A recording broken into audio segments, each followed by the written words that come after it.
hail King Keyshawn Davis.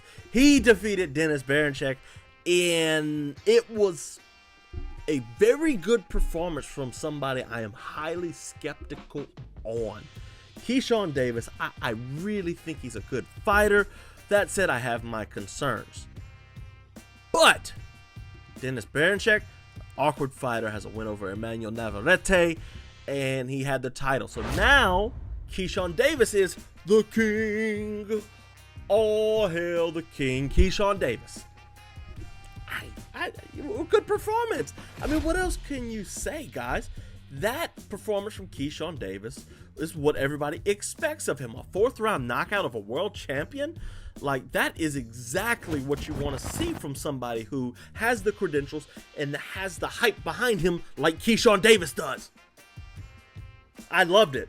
Every second of the fight, I was like, wow, this is very interesting, because at the beginning of the fight, Denys Berinchyk was putting it on Keyshawn Davis and not necessarily beating him up, but making it incredibly hard for Keyshawn Davis to get the offense that he wanted going, especially those first 2 rounds. And then Keyshawn Davis managed to settle in. Let's see what we can figure out, boys. Keyshawn Davis goes in, starts to work the body, and bruh, that left hook to the body was money all night. Cha-ching, Floyd Mayweather, baby. Money all night. Great win from Keyshawn Davis. I can't get over it because of just how good he looked. You know, Berinchyk is an awkward fighter. For you to out-awkward Emmanuel Navarette to a win, because Navarette is a very weird fighter, Denys Berinchyk, he got the job done against him. So to think to yourself like, oh, I thought this was going to be a lot more challenging for Keyshawn Davis. Instead, Keyshawn Davis comes in there and says, okay, I can't hit him to the head. He keeps running into me, basically headbutting me. How are we going to change? And what impressed me the most, the change was that quick. Within 2 rounds, he's hitting the body. That's top level fighting. That's what makes fighters great. The ability to adjust on a dime like that. Oh, you're not giving me exactly what I wanted or what I thought? That's fine. I'll change how I fight. Keyshawn Davis did that. I did mention, guys, I'm not sold on Keyshawn. We'll be talking about him versus Gervonta Davis and Williams and the other champions and stuff. I don't think he'll fight Shakur, but we'll be talking about that later. But let's see. We're readers around here. Read a book. Read a book. I'm not going to say that. Boxing by Edwin Hazlett. A fantastic little read. Real easy. Just over 100 pages. He talks about the basic boxing stance. A lot of the stuff that this is written in this book still right. So the link of this is in the description. Go get it. Read, you heathens. You know, you want a wide stance, like about shoulder width. And Keyshawn's stance is super wide. He got his legs spread very wide. Now, he still generates a lot of power. And in this book, Boxing by Edwin Hazlett, he does talk about the proper stance. And this is what he says, guys. I'm going to read real quick here. It says, the secret of a proper stance is to keep the feet always directly under the body, which means that the feet should be medium distance apart. Now, Keyshawn Davis, his legs are spread super wide, so his feet aren't under him, but he does keep his feet under him in a, he keeps his center of balance. Either the weight is balanced over both of the legs or the weight is carried slightly forward over the left leg, with the left side of the body forming a straight line. So I think that crouched over look in the left heel and the tip of the shoulder. This position permits relaxation, speed, balance, easy movement, as well as mechanical advantage, making possible tremendous power. Keyshawn Davis doesn't really stand like that, though. Like I said, his feet are wide, but he's got these hands that are incredible. So, you know, like, I'm nitpicking there. I really am. I do think he'll have problems with a more mobile fighter, like a Vasyl Lomachenko. Probably not Lomachenko now, the older Lomachenko. Even maybe he can have a problem with Lomachenko. Let's be honest. But at the same time, like, what's he gonna do when somebody's putting the volume on him like William Zepeda? We'll talk about that in a little bit. Let's hold off on that, guys. I keep getting ahead of myself here. Well, let's go ahead and move on. Denys Berinchyk. Was he a fluke? You know, he beat Emmanuel Navarette. He was undefeated 19-0, and Keyshawn just ran through him like it was nobody's business. Now, granted, Denys Berinchyk's style's not great. We're gonna be real with you, it's not that good. He fights weird. He runs in on straight lines and crosses his feet and does everything that Edwin Hazlett tells you not to do. But he wins fights. Like, he wins fights. Let's go over to the web real quick. Let's see what he's done. Because he wins. And really and truly, that's what kind of matters. I've got the rankings pulled up here. Where is Berinchyk at? You know what? We'll just do it the short way since he's nowhere to be seen after his loss. Denys Berinchyk. Denys, 19-1. So he was never going to be a real knockout threat, right? But he beat Yigit, Navarette, Mendy, Sanchez. He's beaten Navarette pretty much. That's pretty much it. But, man, at the same time, like, that's a good win. You know, it's hard to beat somebody like Navarette, who just brings his volume and this pace. I really would have liked to see Keyshawn and Navarette, and we might get to see it, but I don't know if we will going forward. I'm not sure exactly where Navarette and his team kind of want to go. But Berinchyk, him being a world champion is kind of a fluke. Very opportunistic on Keyshawn Davis's part to win the title. I don't know, man. Like, I don't know if I rate this Berinchyk highly. I mean, he was a silver medalist, part of that incredible 2012 team that had Vostik, Usyk, Lomachenko, and Berinchyk and somebody else. I don't exactly remember who. But regardless, like, you know, he was part of those teams. So, you know, he's got skills. He's just an awkward fighter. Doesn't get many knockouts. Like, it was kind of a cherry pick on Keyshawn Davis's part and his team. But, like, that's okay. He ate the stomach shots pretty well until he couldn't. But, I mean, that's generally how body shots go. I don't have much to say on him.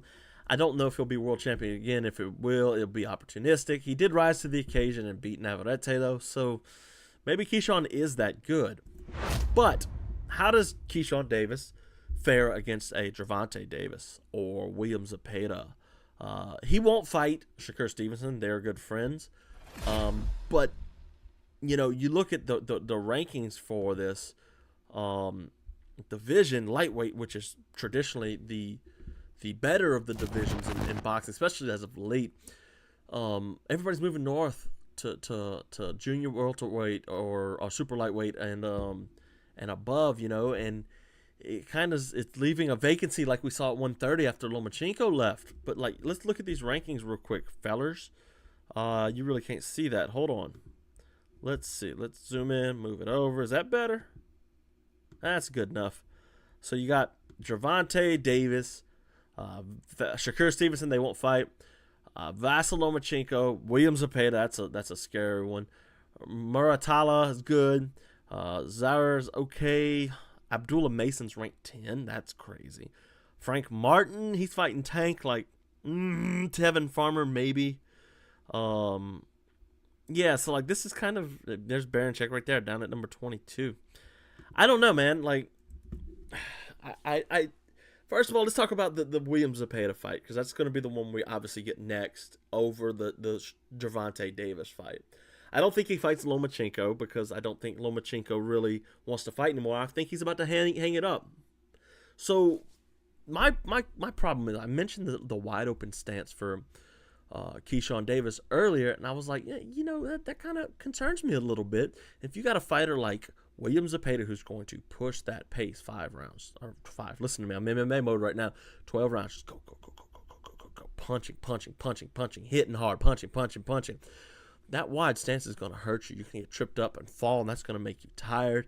You're really going to have to do something to keep William Zepeda off of you. And if you go look at who William Zepeda's fought, like, nobody's been able to do that. Dude's 32-0. He's a really good boxer. He's about to fight Tevin Farmer. That's not Tank Davis. Tank Davis fighting Frank Martin. Stupid. Tevin Farmer's fighting Zepeda coming up next month, the end of next month. That's a rematch from a split decision. You know, everybody thought, you know, Farmer might have won that. You know, he's beaten Maxie Hughes. He's beaten Jojo Diaz. Rene Alvarado he beat. You know, these are some okay wins. Zepeda's kind of scary, guys. I don't know if Keyshawn's going to have to really hit him hard to keep him off of him. And I don't know if he can do that with somebody like Zepeda. So we'll see. Now, Tank Davis, he's a southpaw, so it's a diametrically different matchup. I really like the lead hook that Keyshawn Davis can bring to the body. You know, the southpaw's liver's on the front side, so, you know, that lead left hook can really do it. But, like, man, Tank's hard to hit, too. He uses the shoulder roll, and he makes himself real small. You hit his shoulder and everything, and nothing really works.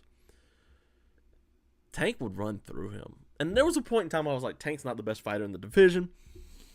Now I can see the argument that he might be the best fighter in the division. You know, I argue Shakur's better than Tank, but Shakur's not the best fighter in the division. It's kind of a style makes fights thing, but don't hate me over that, guys. Don't hate me over that. But I do think Shakur beats Gervonta Davis, as horrible as that sounds, right?